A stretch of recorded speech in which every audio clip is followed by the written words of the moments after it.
CITU Dharmanagar মহকুমা কমিটির বিক্ষোভ মিছিল 3 দফা দাবি সহ সড়কে শ্রমিক কর্মী। ধর্মনগর মহকুমা সিআইটিইউ ধর্মনগর মহকুমা কমিটির আহ্বানে বৃহত্তর অংশগ্রহণে একটি বিক্ষোভ মিছিল অনুষ্ঠিত হয়েছে। মিছিলকারীরা 3 দফা দাবি জানান এবং দ্রুত সুবিচার কামনা করেন। সিআইটিইউ ধর্মনগর মহকুমা উদ্যোগে আজ অনুষ্ঠিত মিছিলে অংশগ্রহণ করেন শ্রমিক, ছাত্র এবং স্থানীয় গণমানুষ। মিছিলটি করিডোরে শুরু হয়ে প্রধান সড়ক প্রদক্ষিণ শেষে একটি সমাবেশে রূপ নেয়, যেখানে কমিটির নেতারা তাদের দাবি তুলে ধরেন।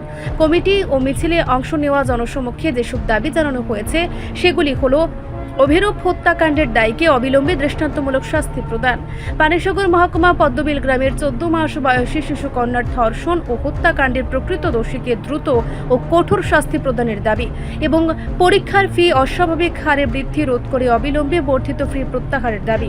কমিটির এক মুখপাত্র সংবাদকর্মীদের বলেন, নিরপেক্ষ ও দ্রুত তদন্ত ছাড়া কোনো শাস্তি হবে না।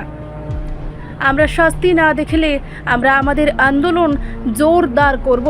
একই সঙ্গে কমিটির শিক্ষার্থীদের উপর আর্থিক বোঝা বাড়ানো সরকারের শিক্ষানীতির প্রতি ক্ষোভ প্রকাশ করে বলেছে, পরীক্ষা ফি অস্বাভাবিকভাবে বাড়ানো হলে শিক্ষার্থীদের ভবিষ্যৎ বিপন্ন হবে। মিছিলে কতজন মানুষ অংশ নেয় তার সঠিক সংখ্যা এখনও পাওয়া যায়নি, তবে উপস্থিতরা শান্তিপূর্ণভাবে তাদের দাবি উপস্থাপন করে।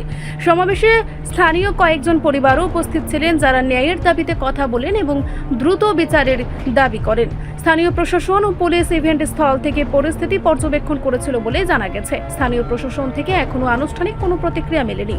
কমিটি জানিয়েছে, যদি তাদের নির্ধারিত সময়ের মধ্যে দাবি পূরণের সরকারের কোনো উদ্যোগ না দেখা যায়, তারা পরবর্তী সময়ে বৃহত্তর কর্মসূচি ঘোষণা করবে। যারা আমাদের পাশে এসে দাঁড়িয়েছেন, আমরা সিআইটিইউ ধর্মনগর মহকুমা কমিটির পক্ষ থেকে তাদের সকলকে বৈপ্লবিক অভিনন্দন জ্ঞাপন করছি। ইতিমধ্যে আপনারা জেনে গেছেন আমাদের কর্মসূচি কি। বিজেপি জোট রাজত্বের বয়স যত বাড়ছে, তার সাথে গতি মিলিয়ে সমগ্র রাজ্যে নারী নির্যাতন, নারী অপহরণ, নারী খুন, নারী ধর্ষণ, নারীদের প্রতি শ্লীলতাহানি প্রতিদিন বাড়ছে। সরকারের সময় নেই, সরকার ব্যস্ত কার্নিভাল উৎসবে, সরকার ব্যস্ত উৎসব অনুষ্ঠানে, উদ্বোধনী কর্মসূচির মধ্যে।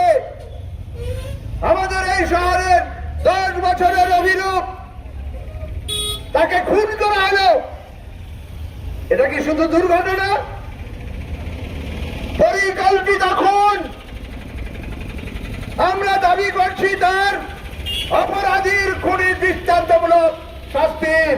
সময় পায় না রাজ্য মন্ত্রিসভার কোন সদস্য এসে ওই অভিরূপের বাড়িতে গিয়ে অভিরূপের অভিভাবক, অভিরূপের সন্তান হারা মা বাবাকে সান্ত্বনা দেওয়ার, প্রতিশ্রুতি দেওয়ার যে খুনিরা মাফ পাবে না, খুনিদের কোনো ক্ষমা নেই, এই কথা বলার তাদের কোনো সময় নেই, সুযোগ নেই। 14 মাসের ভুলের মতো আমি পুলিশ আধিকারিকদের বলছি, আমরা রিপোর্ট সংবাদ প্রতীক্ষা।